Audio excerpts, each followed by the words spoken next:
आज के एंकर्स को देखकर ऐसा लगता है कि मानिए ये पत्रकारिता तो कम कर रहा है कहने की, मगर ये लोगों को पढ़ाने का काम ज्यादा कर रहे हैं। इन्हें आज की डेट में शिक्षा मंत्री या फिर शिक्षा मित्र होना चाहिए, और इन लोगों को कहीं ना कहीं पत्रकारिता करने का जो मौका मिला, अवसर मिला है, मेरे हिसाब से इन्हें नहीं मिलना चाहिए। क्योंकि जनता की अगर बात करो तो 140 करोड़ की आबादी के अंदर कुछ करोड़ ही लोग ऐसे होंगे जो कहीं ना कहीं इन न्यूज़ों को सुबह शाम कभी ना कभी भूलते होंगे।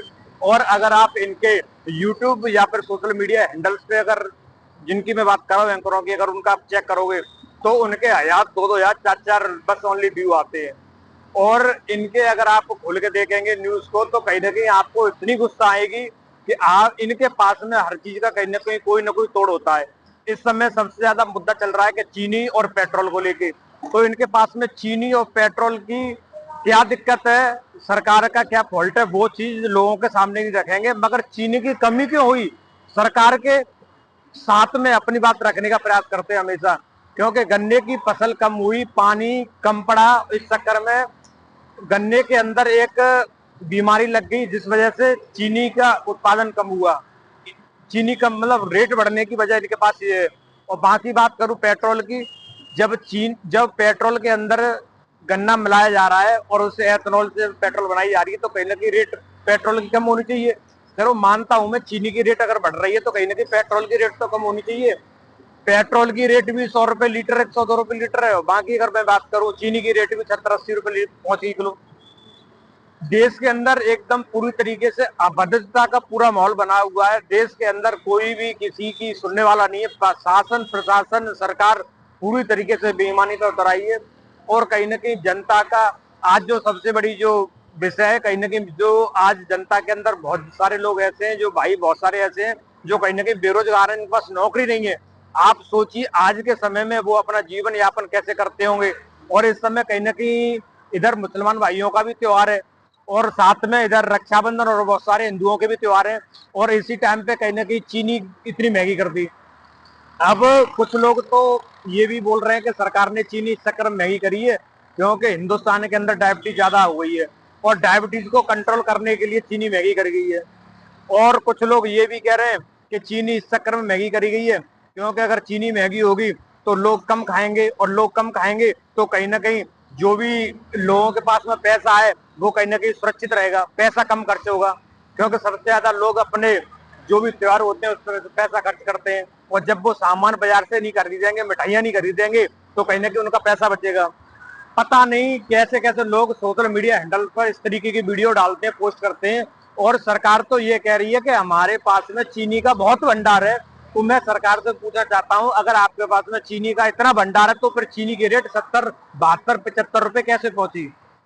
और अगर चीनी का आपके पास इतना ही भंडार है तो ये त्योहार के समय पर ही आपको ये सब कुछ कैसे पता चला। और दूसरी बात आती है, आप बोल रहे हैं कि कहीं ना कहीं चीनी 2-4 दिनों में, 4 दिनों में, 6 दिनों में कहीं ना कहीं आ जाएगी। और कुछ लोग तो ये भी कह रहे हैं कि चीनी हम बाहर से कच्ची चीनी मंगा रहे हैं। कुछ लोग सरकार में बैठे हुए तो ये कह रहे हैं कि चीनी हमारे पास भंडार भरा हुआ है। कुछ लोग सरकारी जो भी प्रशासन में है वो लोग ये कह रहे हैं कि चीनी हम मंगाएंगे, कच्ची चीनी मंगाएंगे। सरकार का समझ नहीं आता कि आखिर ये लोग झूठ बोलते हैं, क्या कर रहे हैं, किस तरीके से कर रहे हैं सरकार। मेरी तो एक बात समझ आती है कि अगर ज्यादा समय तक पानी अगर कहीं पे जमा रहे, मतलब बहता हुआ पानी कभी सड़ता नहीं है, और ठहरा हुआ पानी हमेशा सड़ जाता है और बदबू आने लगती है। और इसी समय इस सरकार के अंदर, भारत के अंदर जो व्यवस्था है इस समय बनी हुई है, 15 साल से 12 साल से जो सरकार टिकी हुई है, तो ये आखिर ऐसा ही हिंदुस्तान के अंदर हो रहा है। क्योंकि सरकार जब ज्यादा समय के लिए सत्ता में रुक जाती है तो कहीं ना कहीं, और उस समय भारत या फिर ऐसे देशों के अंदर इस तरीके की दुर्दशा देखने को हमेशा मिलती है। दूसरी तरफ पेट्रोल में एथेनॉल मिला रहे हैं तो कहीं ना कहीं एथेनॉल मिलाने के बाद पेट्रोल का रेट कम होना चाहिए। गाड़ियों का एवरेज कम हो रहा है, गाड़ियां खराब हो रही हैं, गाड़ियां सीज हो रही हैं, इंजन खराब हो रहे हैं, किसी को परवाह नहीं। बस उन्हें तो अपने बच्चों का, अपने आप का पूरा जो भी पिटारा है, जो भी अपनी पेटियां है उसे भरने से मतलब है। बाकी लोग 10-10 लाख रुपए, कोई 2-2 लाख रुपए, 5 लाख रुपए खर्च करके अपनी कमाई से, मेहनती कमाई से गाड़ियां खरीदते हैं, और उसके बाद में उनकी गाड़ियां खराब हो जाती हैं। और उस पर कुछ लोग कह रहे हैं अरे ये तो पानी मिला रहे हैं लोग।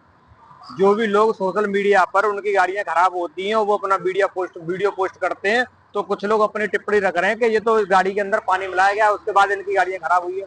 इन बेवकूफों से, मूर्खों से पूछो कि कोई भी आदमी 10 लाख रुपए अपनी गाड़ी के अंदर डाल के या 20 लाख रुपए डाल के अपनी गाड़ी के अंदर पेट्रोल की जगह पे या एथेनॉल की जगह पे पानी कौन डालेगा। हर तरीके की, इस तरीके की पूरी भारत के अंदर ऐसा माहौल बना हुआ है। और अब एक ही बात समझ आती है कि अगर जनता ने अभी भी विचार विमर्श नहीं किया, जनता ने अभी भी अपने आप को समझने का प्रयास नहीं किया, अगर जनता ने भारत में हो रहे इस समय जिस दुर्दशा को नहीं देखा, तो आने वाले समय में हमारे भविष्य के साथ, हमारे बच्चों के साथ बहुत बुरा होने वाला है। चीनी का रेट बढ़ा, अभी तो प्याज का भी रेट बढ़ने वाला है। अभी आगे आप देखिए क्या क्या होता है। कुछ समय पहले कह रहे थे कि जब हम एथेनॉल मिलाएंगे पेट्रोल के अंदर तो कहीं ना कहीं, और जो पेट्रोल का रेट है वो 30, 40, 50 रुपए हो जाएगा। और अगर बात करूं तेल की, 100 रुपए, 102 रुपए लीटर मिल रहा है।